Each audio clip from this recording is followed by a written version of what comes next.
Hello. How are you? I guess you can't tell us, but we're going to hope that you're doing well. We are Dr. Judi and Dr. Bert, Hello. and we're happy to be here, and thank you for showing up and joining us for this live podcast. You want to talk about what we're going to talk about today? Sure. We're going to talk about a couple of things. One is the wild Mustang approach to eating, which comes from one of the tools in the AC, The Power of Appetite Correction book. And so we'll go into a little look at that, and then we'll talk about some questions that have come from the group. Can I pull two of my favorite lines from the book? Sure. All right. I actually posted them up so I could read them because they are truly two of my favorite lines. This is one of the tools that I think is the most fun. It says, "Unfortunately, our culture has shoved your Mustang body into a carousel horse existence with a cotton candy diet." I love that line.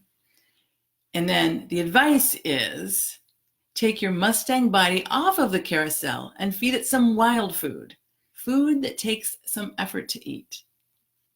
What this is talking about is that because of convenience, a lot of manufacturers have made foods that are essentially pre-digested. They've taken all of the work out of digestion, so your body doesn't have to do much to do it. And we start with just growing the food. We don't have to go pick the food. We don't have to carry it anywhere. We just go pick it up. It's all there ready and waiting for us. So there's very little labor involved. And we certainly don't have to grow the food. Right. We're not growing it. We're not planting it. All that is taken care of. Mm-hmm. And so lots of labor goes away with that. But then even once we pick up the food, we very rarely have to do much with it to prepare it. And little by little, those things seem to be taken one step further, so that we're essentially eating pre-digested food, which is like baby food. And some foods are actually pre-digested food. Milk is the pre-digested food of a cow, or breast milk is a pre-digested food for a baby Mm-hmm. from a human.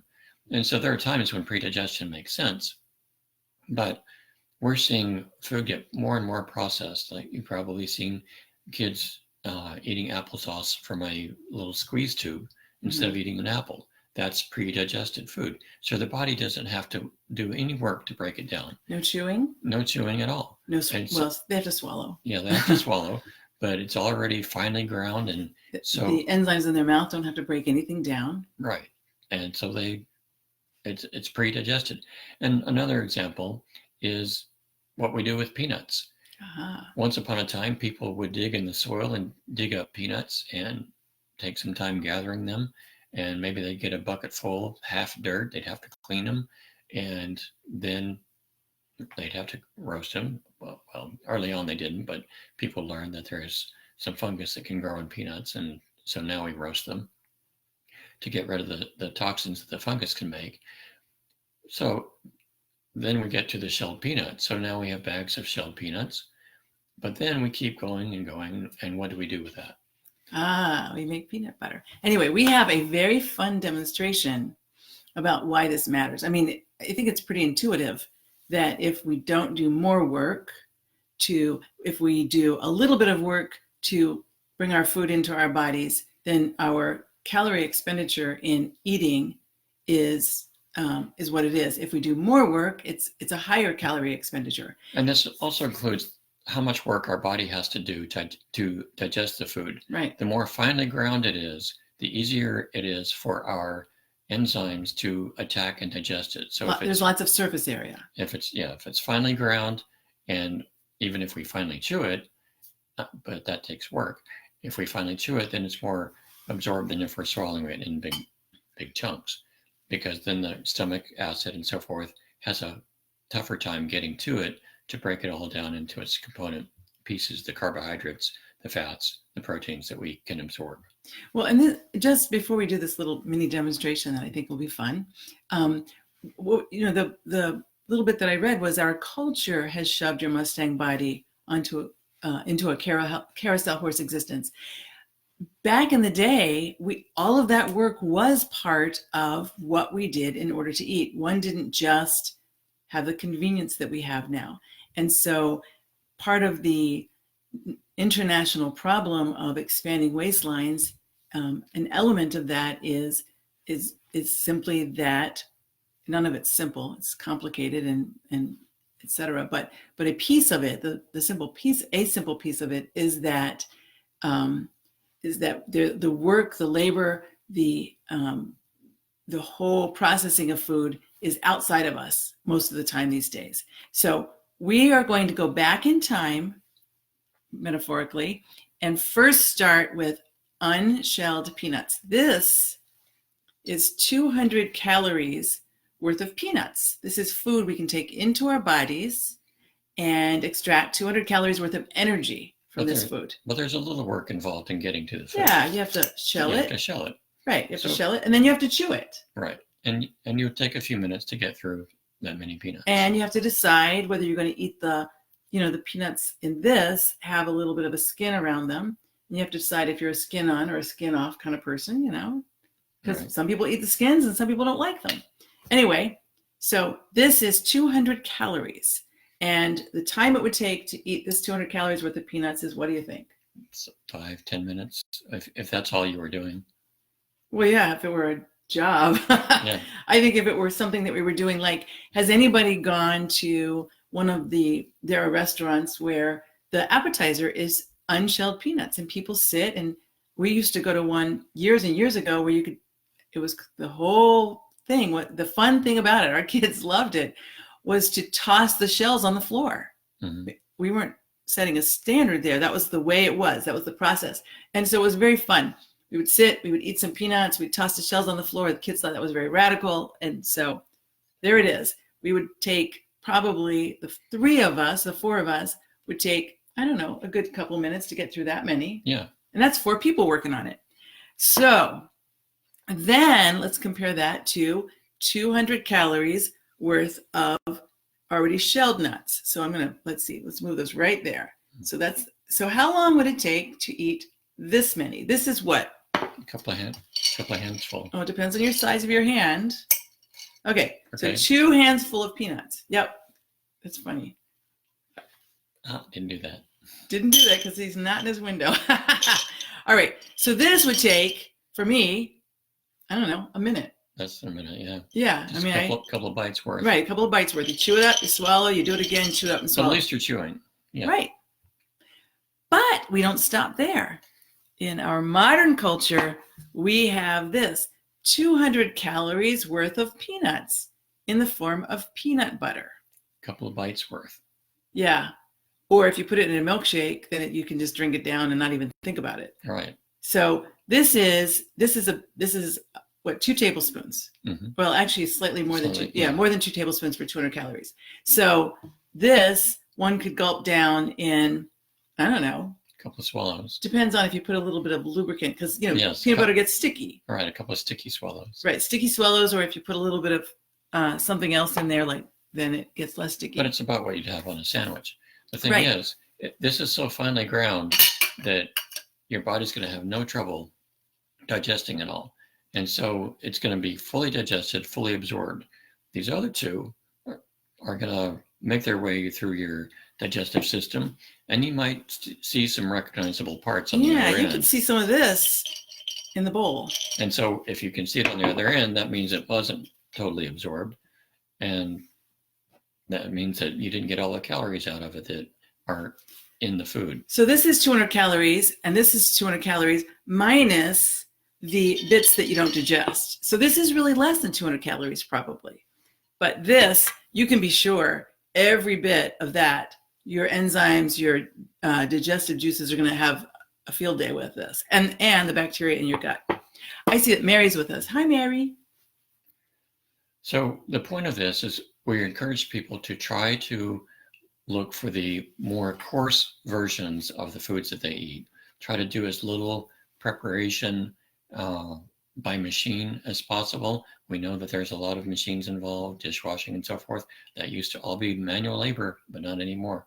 So the closer we can get to the natural form of the food, the more we can let our bodies do the work rather than having it just be completely pre-digested, easily absorbed, can help us win in the effort to decrease the number of calories that we are taking in without really getting any greater satisfaction out of the food. And without thinking about them. I mean, whatever, if we're following our appetite, we are going to take in what we need.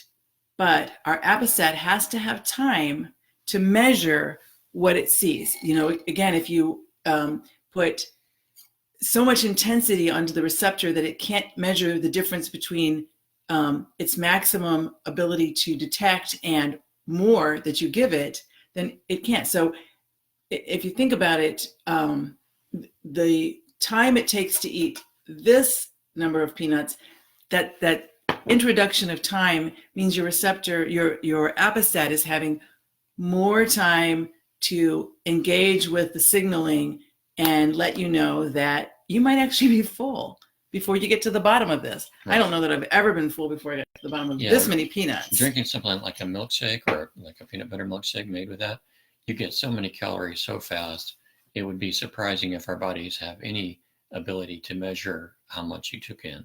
So giving it time is part of the equation. And the other thing it does, I mean, we're talking about taking time. And okay, so if you imagine the time saved with an intermittent fasting lifestyle is on average, what did we say? It was 22 hours? I mean, yeah, it was a total over a year. It was 22 days. 22 days over the course of a year. You break that down, it was something like, I mean, you guys can do the math real fast, but 50 hours a week? Yeah. Something like that, right. 50 hours a week. That's a lot of time. That's a lot of time. So if you invest some of that time that you have saved because you're not having as many meals and as many times that you clean up dishes and prepare food and so on, with engaging with the food with more of a rhythm and a relationship that's a healthy and mutual and respectful relationship. That all sounds very weird, but I'll tell you, if you think about it, we do have a relationship with our food. This is something we take into our bodies. And the rhythm of that, we've talked about meditation and being aware and in tune with our bodies not a fair bit lately. And this is one of those ways of doing that, of sensing the food as we take it in, taking time, not just gulping down, a milkshake with this much, with 200 calories worth of peanut that we didn't have any kind of a time with. That can be a family activity. It's lovely when roommates or partners or families I remember one of the most exciting ways to introduce new foods in our family was to have everybody involved in preparing it and shopping for it. It starts at the shopping. Mm-hmm. Last night, actually, we came up with the idea of talking about this today because we stood at a display counter yesterday and we were deciding what to buy, and there were lots of choices. And in the end, we said, you know what? Let's be Mustangs. And we decided to go for a little raw. And we tend toward that, but it's easy to get out of the habit and just go for what's quick and easy. Mm-hmm. So let's relate to our food.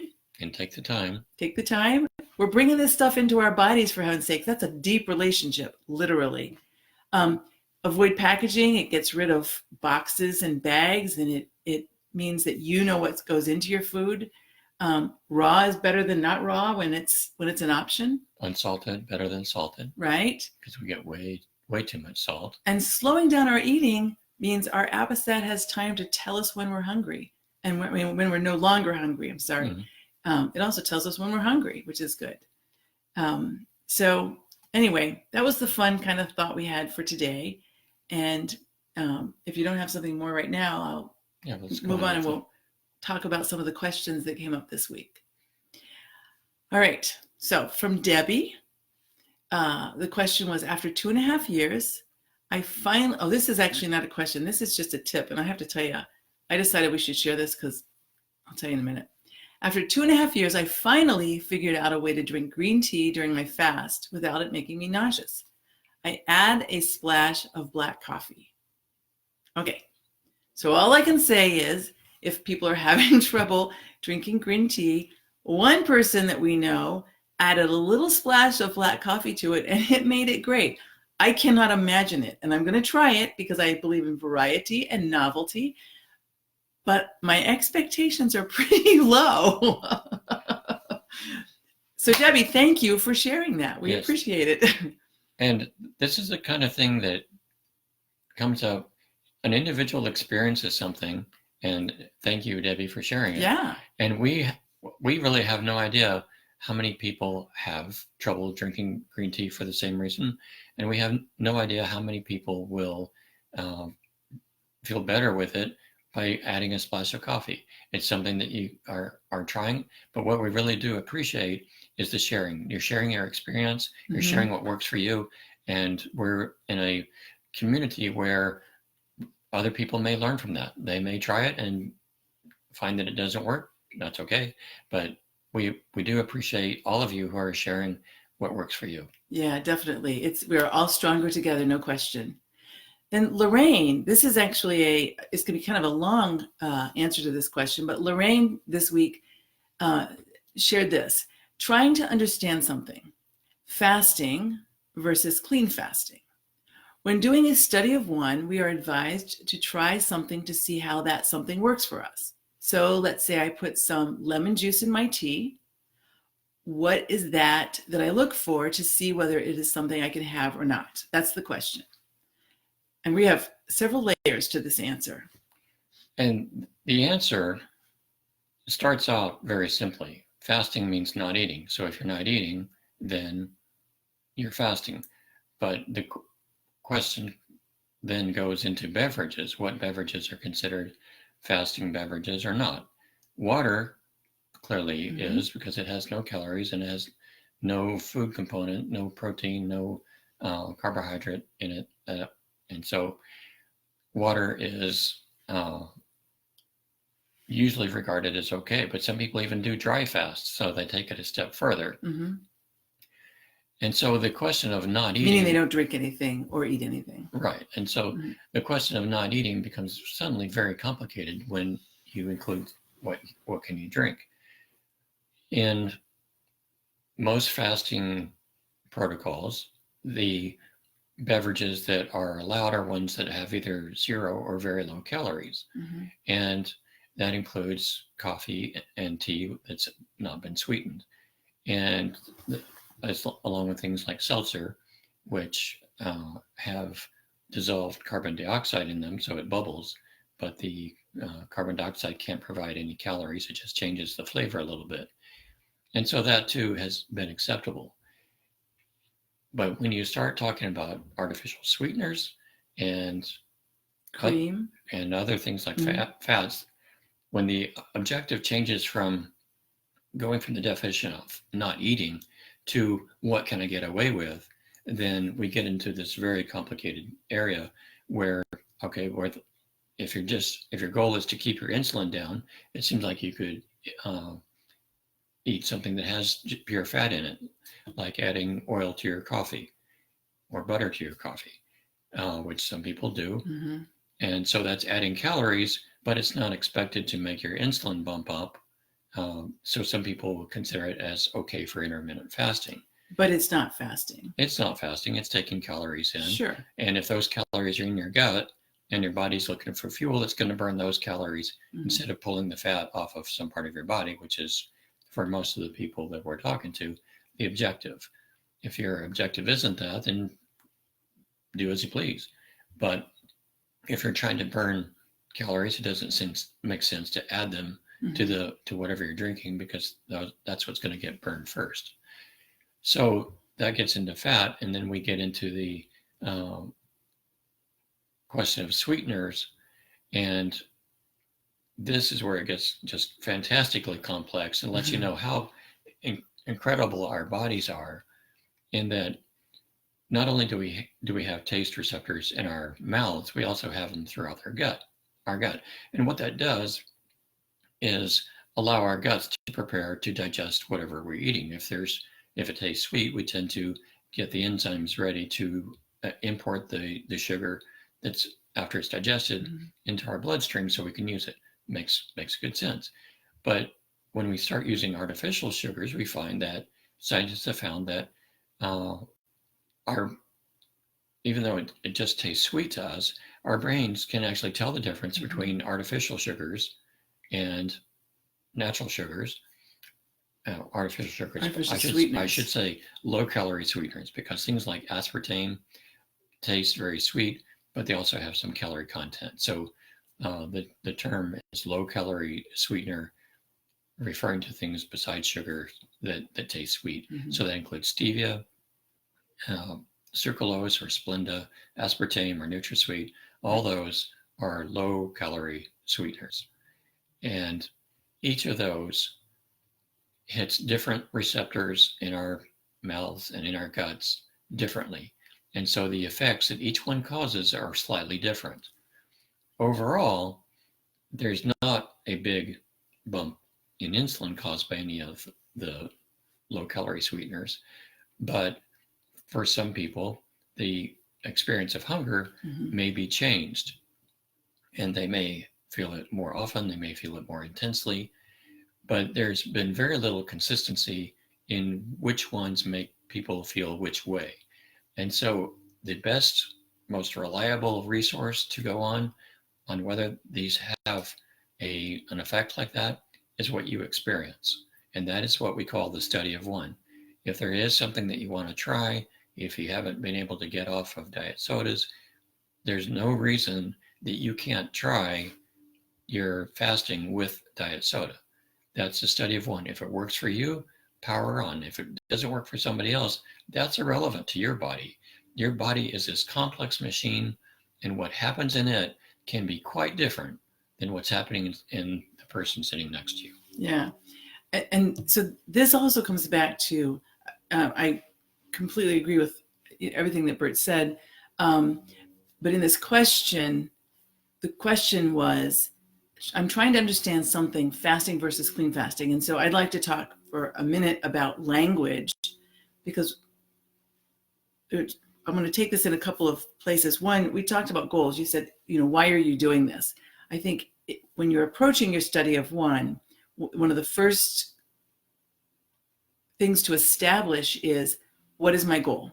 Is my goal to lose weight? Is my goal to be a member of a community because this community feels good and I like to think about eating a certain way? I mean, not everybody has the same goal. So depending on what your goal is, how you interpret what you do will change.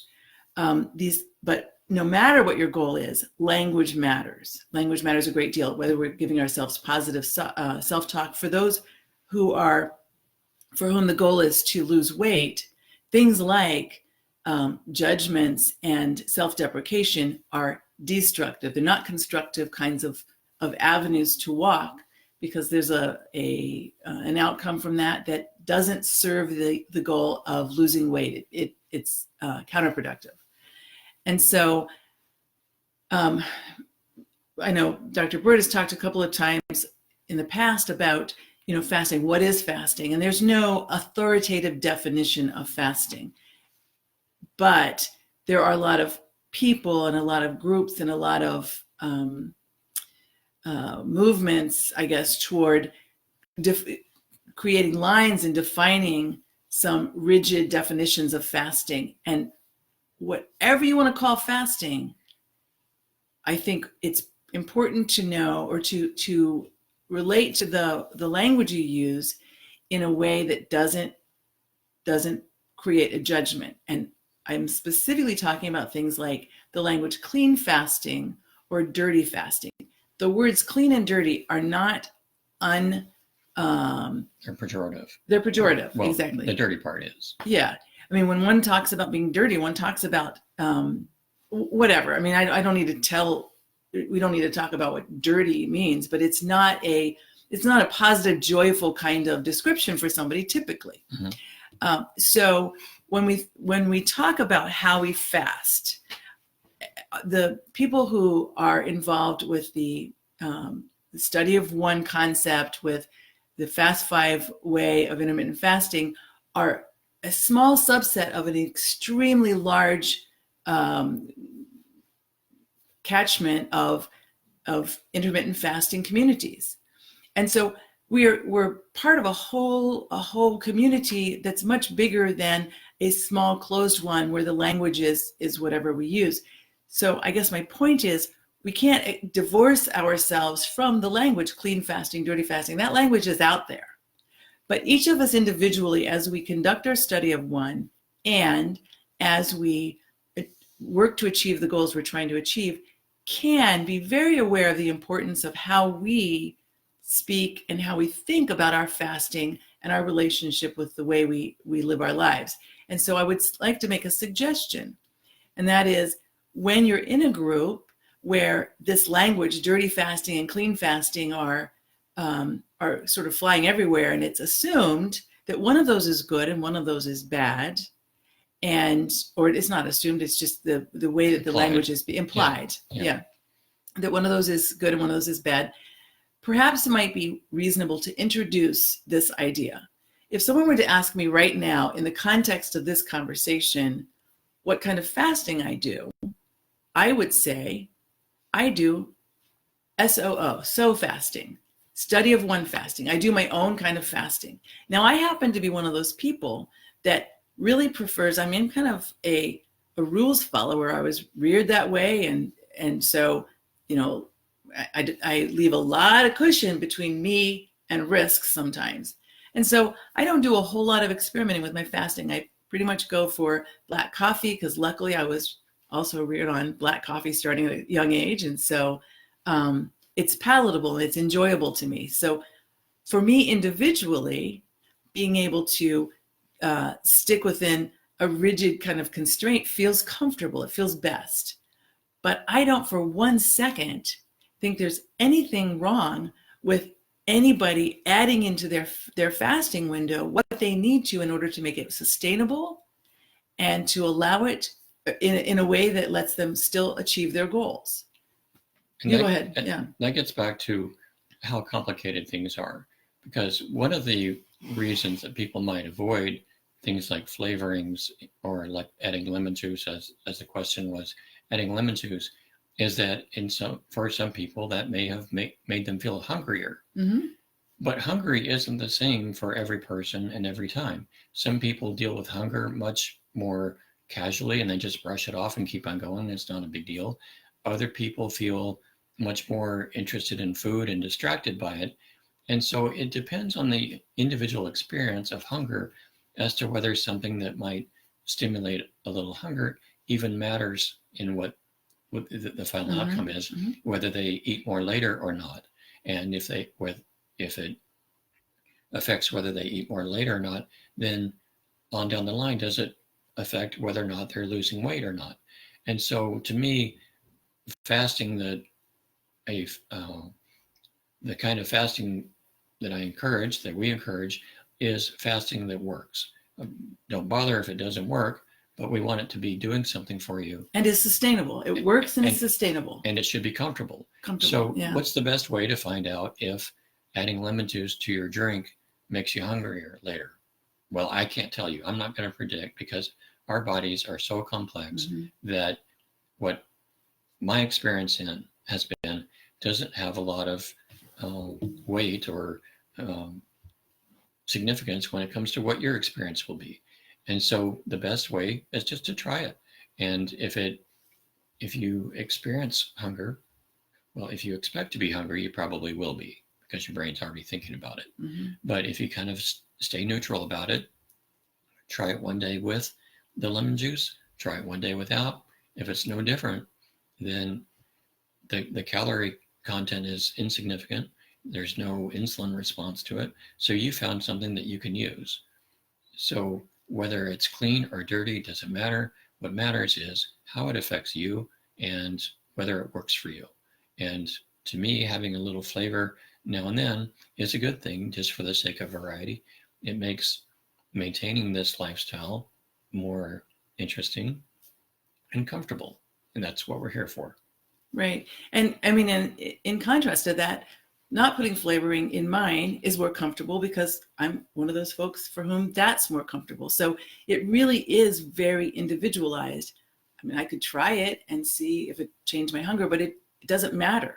What's working for me is working for me very well. So what adds something for me in the way of variety doesn't add much it to takes her. away so from me. Yeah. She doesn't bother.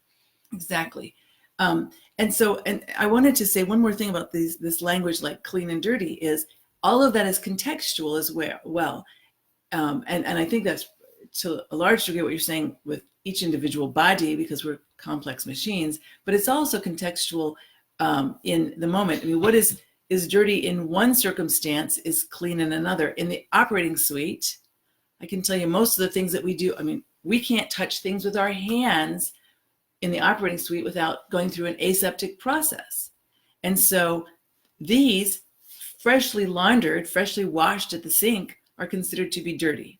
So I don't want to belabor it, but I am encouraging us to be very aware of our language, and I'm just advocating for SO fasting or SU fasting, whatever you want to call it, but SOO fasting. SOO fasting.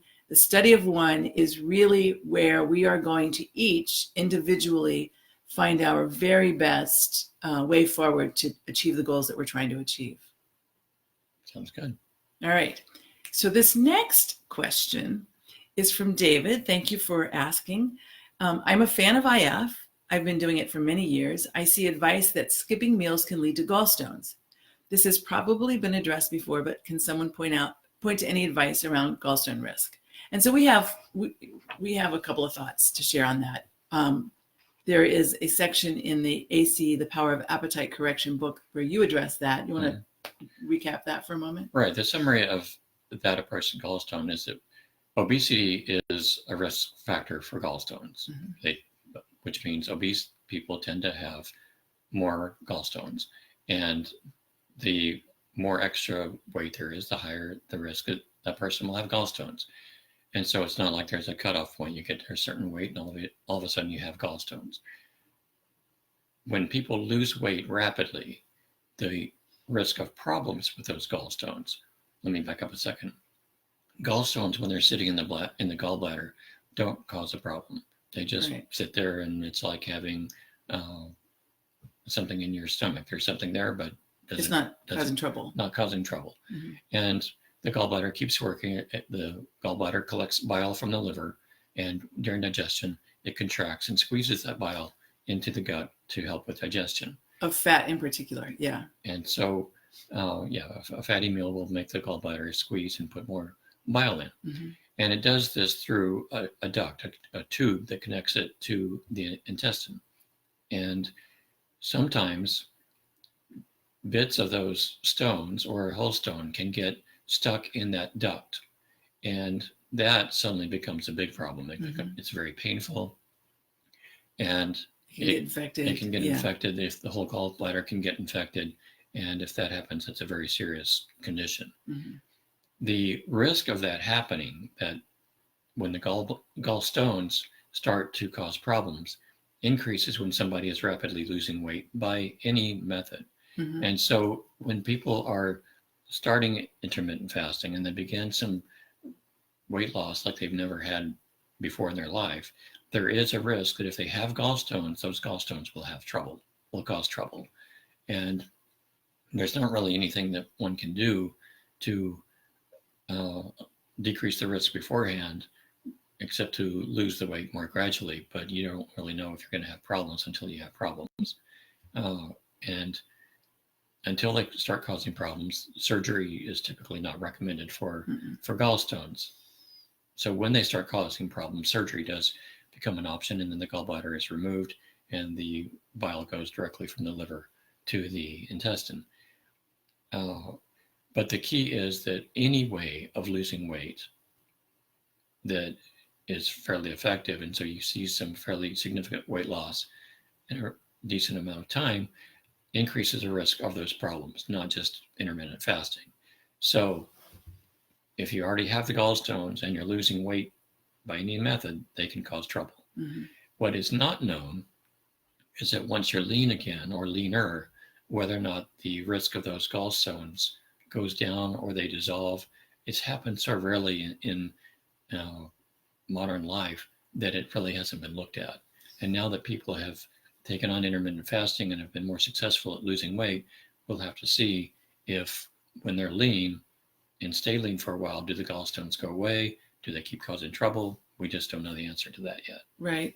And the specifics say of this question are, I've seen that skipping meals can lead to gallstones. And the question is, does it or does it not? And the answer is, it is definitely not known if a person who does not have risk factors for gallstones begins fasting, whether that activity of fasting, so they're not obese, they, let's just pick the perfect at-risk person. So they're not obese, they're male, because women have a higher risk of gallstones than men. Their ethnicity is not indigenous, Native American, and they are young, because people over the age of 60 tend to have more gallstones. They're not on medications, they don't have diabetes, and they're not rapidly losing weight. They're at the weight they'd love to be at.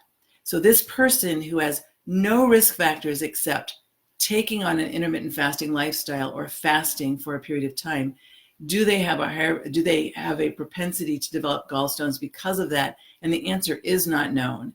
The studies that have been done of fasting and gallstone formation have been in populations where the person is ill and has been on what's called total parenteral nutrition, which is food is given by vein instead of through the gut.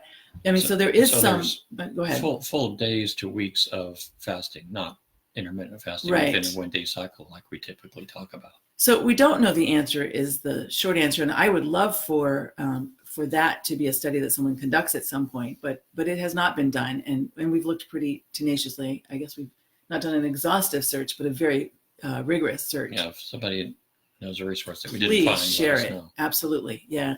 So for those who are undertaking intermittent fasting to lose weight, the weight loss may or may not put you at risk if it's rapid for, it will put you at risk for gallstones, but no more than it would with any other weight loss. For gallstone problems. Problems. The weight is what puts you at risk for gallstones. Yeah. Sorry, I hope we're not being confusing and circular here, but yes. But that's in deciding then whether the risk of problems from gallstones is worth not losing the weight. That decision, I think, becomes pretty clear. And anybody who wonders, I would invite you to watch Dr. Bert's TEDx talk, where he talks about the highest risk factors for death. Yeah, what are the most common causes of death? And obesity is up there. Right. Obesity contributes to the top 9 of the top 10. Yeah. Okay. So anyway, I hope that covers that a little bit. And then the last share we'd like to mention from the group is from Shay. This is not a question, but it is always gratifying and exciting and delightful to celebrate with somebody. Shay wrote this week. I just have to share this. 5 full weeks. Today starts the first day of week 6. I finally got the nerve to get on the scale. So Shay has been intermittent fasting for 5 weeks. I guess now almost 6. Down 14 pounds since I saw the doctor around the start date. What? My norm is to lose 7 pounds, plateau, then slowly start to creep back up until I give up. Thank you. She expresses some gratitude, and we are also grateful for you sharing this. Over Thanksgiving, Christmas, and New Year, and without deprivation, I have given up sweetened drinks, and I'm sure I'm taking in fewer calories because I'm full. A shift has taken place that will not allow me to eat once I'm full. A couple months ago, being full wouldn't stop me. In case you couldn't tell, I'm thrilled. Well, Shay, you have just described appetite correction, and we are very, very happy for you. And we're thrilled too. Yes, totally thrilled. So bravo, and thank you for sharing, because I think we all need encouragement. And when great things happen, power on. Let's just spill great, wonderful energy throughout the community. And thank you, Shay. And then I guess we'll wrap up in a minute, but really quickly, we wanted to mention the podcast. Mm-hmm. Will you mention that? Because I don't know all the details except that it's up. That's kind of the... Yeah, we've told the group about our first podcast, and we're going to make it a series. And the first of those, the one that we've previously posted in the group, is now up on iTunes, so it can be subscribed to there. And we'll have the link for that posted here.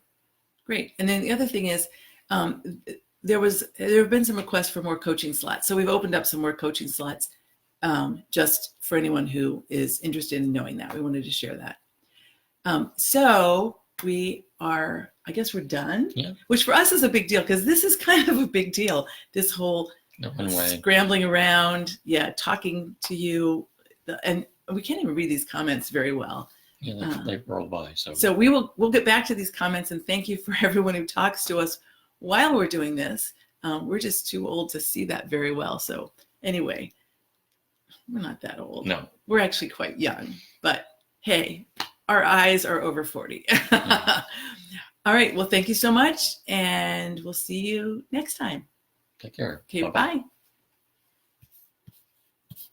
This is the awkward part where we go over here and try to find this thing.